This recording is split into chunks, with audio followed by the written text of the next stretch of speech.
கொரிந்தியருக்கு எழுதிய முதல் திருமுகம் அதிகாரம் 5. உங்களிடையே பரத்தமை உண்டென கேள்விப்படுகிறேன். ஒருவன் தன் தந்தையின் மறுமனைவியை வைத்துக் கொண்டிருக்கிறானாம். இத்தகைய பரத்தமை பிற இனத்தாரிடையே கூட காணப்படவில்லை. இதை அறிந்தும் நீங்கள் இருமாப்புடன் இருப்பது எப்படி? துயரமடைந்திருக்க வேண்டாமா? இப்படி செய்தவனை உங்கள் நடுவிலிருந்து தள்ளி வைத்திருக்க வேண்டாமா? நான் உடலால் உங்களோடு இல்லாவிடினும் உள்ளத்தால் உங்களோடு இருக்கிறேன். நான் உங்களோடு இருப்பதாக எண்ணி அச்செயலை செய்தவனுக்கு ஏற்கனவே தீர்ப்பு அளித்து விட்டேன். நம் ஆண்டவர் இயேசுவின் பெயரால் நீங்கள் கூடி வரும்போது நானும் உள்ளத்தால் உங்களோடு இருப்பேன்.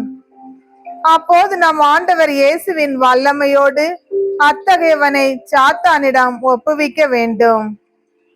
அவனது உடல் அழிவுற்றாலும் ஆண்டவரின் நாளில் அவன் மீட்படைவதற்காக இவ்வாறு செய்வோம். நீங்கள் பெருமை பாராட்டுவது நல்லதல்ல. சிறிதளவு புளிப்பு மாவு பிசைந்த மாவு முழுவதையும் புளிக்க வைக்கும் என்பது உங்களுக்கு தெரியாதா? எனவே புளிப்பு சத்துள்ள பழைய மாவை தூக்கி எறிந்து விடுங்கள். அப்போது நீங்கள் புதிதாய் பிசைந்த மாவாய் இருப்பீர்கள்.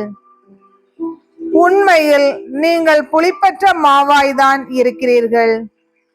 ஏனெனில் நம் பாஸ்கா ஆடாகிய கிறிஸ்து பலியிடப்பட்டிருக்கிறார்.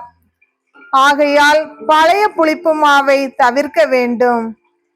தீமை பரத்தமை போன்ற புளிப்பு மாவோடு அல்ல, மாறாக நேர்மை உண்மை போன்ற புளிப்பற்ற அப்பத்தோடு பாஸ்காவை கொண்டாடுவோமாக.